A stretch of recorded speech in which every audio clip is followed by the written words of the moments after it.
Howdy folks, and welcome back to World of Warships. Today I'm playing the Yoshino, and I'm playing once again with a friend.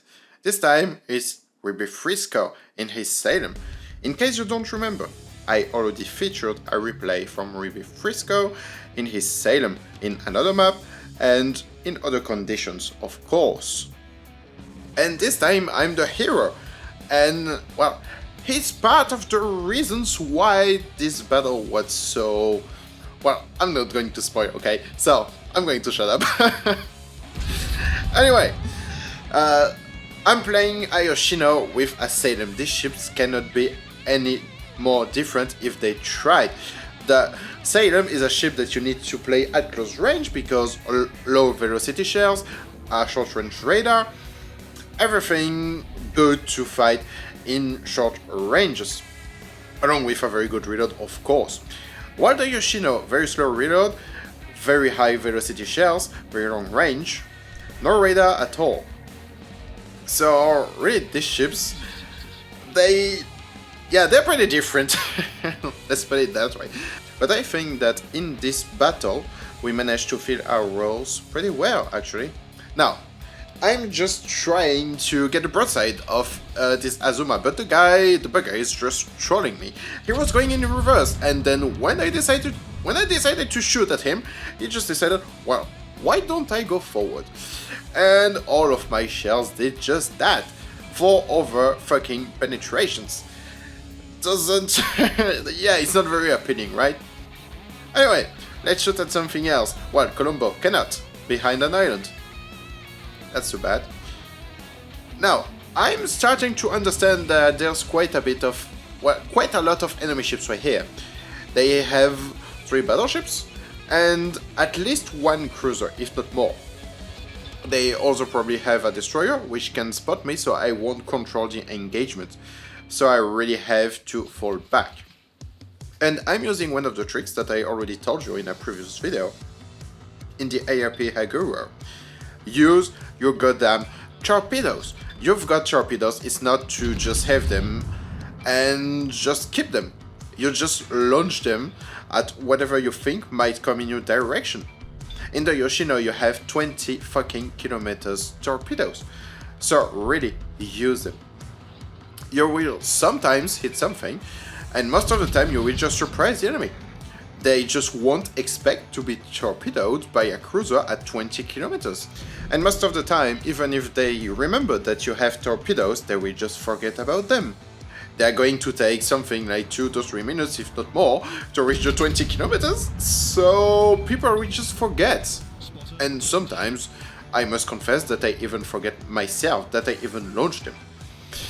So yeah, definitely use them. Sometimes, in a lot of ships, you have shorter range torpedoes. Not every ship is like a Yoshino with 20 kilometers, so just imagine World of Warships with ships with only 20 kilometers torps. That would be really something.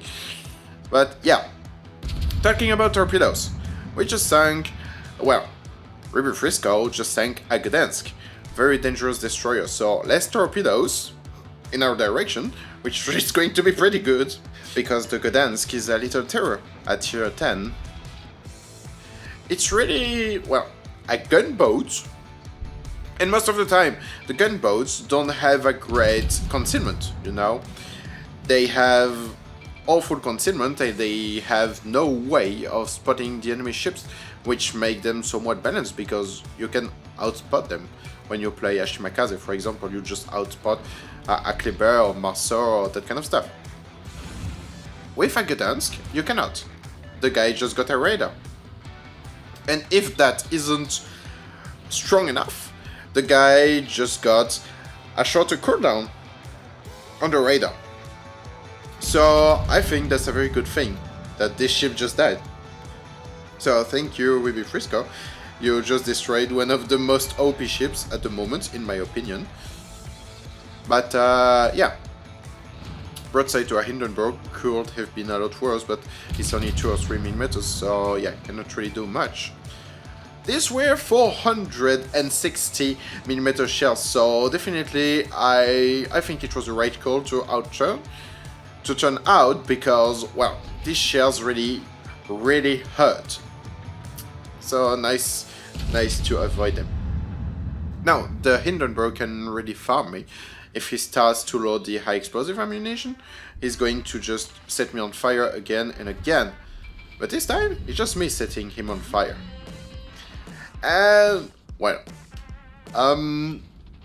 there was a bit of a skill issue right here. Let's put it that way. I said I'm sorry because definitely it was my fault. I should have looked at where I was going, so sorry Shimanta if you see this video, I'm really sorry. Anyway, back to the battle. I cannot shoot at anything at the moment. As I told you, I'm falling back because there are quite a bit of enemy ships in this sector. And most importantly, if you look at the minimap, you can see that we don't control any of the caps. And even worse, the enemy ship is just pushing on C. And that's going to be a very bad news because our team is just in full retreat mode on C. And we basically have nothing to prevent them from creating a crossfire. A crossfire is when you have enemy ships on either side of your ship, one at the front, one at the right, let's say, or one on the left or whatever, in different directions just like that. If you try to angle against the ship in the front, you are broadside to the ship in the right. If you try to angle to the ship in the right, you are broadside to the other ship. And that's the problem.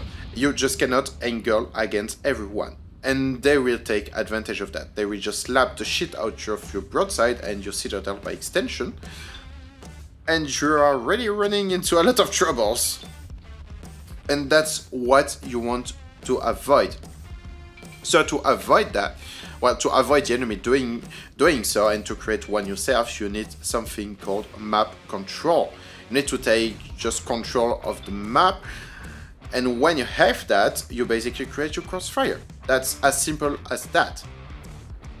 Another way to do so is to have your destroyers just, well, pepper the enemy ships. And, well, you cannot do anything because if you're encircled, you cannot do anything against the enemy destroyers. Well, talking about destroyers, it's as if I can read the future, right? A destroyer, a Cossack. When you see a destroyer, just shoot at it. Just don't ask yourself any question. You just shoot at the goddamn thing. You don't care if it does have a lot of health or not. You just shoot at the goddamn thing. That's it. Destroyers are here to win the battles. They will just capture the zones, they will support for their allies, they will do all that kind of stuff. You just cannot do that if you don't have destroyers anymore, or at least less efficiently. So, your main targets in a battle, and that's very important, must be at first the enemy destroyers, at second the cruisers, and especially the cruisers with a radar. If you see a Des Moines or a Moskva or that kind of ship, you just focus it. Your destroyers, if they are any good, will really thank you. they will really like to see the enemy radars being focused and going down pretty quickly. But at the moment, we are not in such position. I don't have any radar to shoot at, and I'm not even sure they still have a radar. So we definitely need to stall the push that they are trying to do from C. They are trying to push towards A, and they will create the crossfire I was talking about. So I really need to be careful about that, and even more, we just need to stop it. They have the Montana at the spearhead of the push. So this guy must go down, or at least I must deter him from trying to push anymore. And to do so, the Yoshino is well armed. You have long-range torpedoes, and you have very good high explosive shells with higher velocity and a very high fire chance. This guy is definitely not going to like what's coming for him. He just has a Harugumo and a Yoshino shooting at him. The Harugumo is inside the smoke screen, so he cannot see him, and the Yoshino is just going to set him on fire again and again, while being 20 kilometers away. So, I mean, This guy can try to shoot back, but it's a Montana, and Montana got very slow shells. So yeah, I just have to change my course and speed sometimes, and so I can make sure that the Montana is not going to hit me, or at least for minimal damage. And there is a Hawk as well. This guy is definitely not going to live for very long because Hawk is notoriously fragile. It's not really a battleship, it's more of a battle cruiser. And you can see that by the amount of damage that she just took. Talking about destroyers, another one, the Albane, and he just got killed. And just like that, vanishes the enemy advantage. They just lost their eyes on this side of the map. And now they have a Montana which is not able to push us. This guy can definitely not do anything against us. They still have a Hawk, but the Hawk is a battle cruiser as I said before. So it's too fragile for, well, he cannot withstand too much focus for a long period of time. That's something that the Montana can do, but not for too long as well. Montana is very tanky, but not as tanky as a Kremlin, for example. Because Kremlin got this fast cooldown damage control. So yeah, this Montana is going down, he cannot repair the fires, and look at that! He's going to catch a torpedo!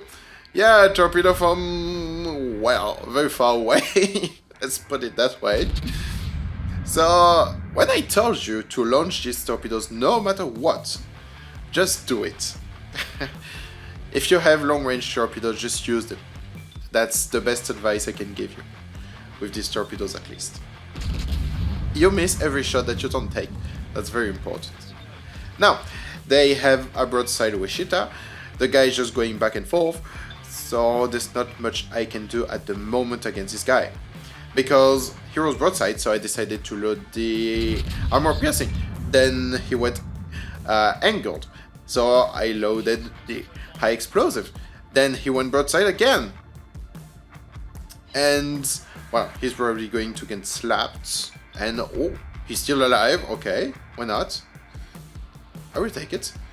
So, go gadget to armor piercing shells. And there we go. They just lost their Hawk. And now I think the Wichita is basically dead. Can I get the kill? And yes, I did. This leaves only Mr. Worcester and Mr. Slava. Oh boy, that's going to be good. Can I see that other guy? Worcester got a pretty big citadel. Go gadget to RNG, and that's oh boy. Okay, that was better than expected. That only leaves the Slava on the enemy team, and that guy must definitely be sweating bullets at the moment, and he will definitely be right to do so, because, well, his team fucked up, and they fucked up big. They have the advantage, they definitely had the map control, and they had the caps. They had absolutely everything to win, and they failed to capitalize on this. Because they just didn't exploit the crossfire that they created. When you create a crossfire, you must exploit it. You must use the ability to shoot at broadside targets. So you must definitely tear down the most important ships, the cruisers at first, and then you tear down the battleships, because they will be broadside to someone, and that's when you kill them. So they basically fucked up and reaped the victory right under the noses. And that's really what I like in World of Warships, when you can turn a situation to your advantage. Anyway, that's it for today. I wish you all a nice day, and I will see you all on the next Friday. See you folks, bye bye.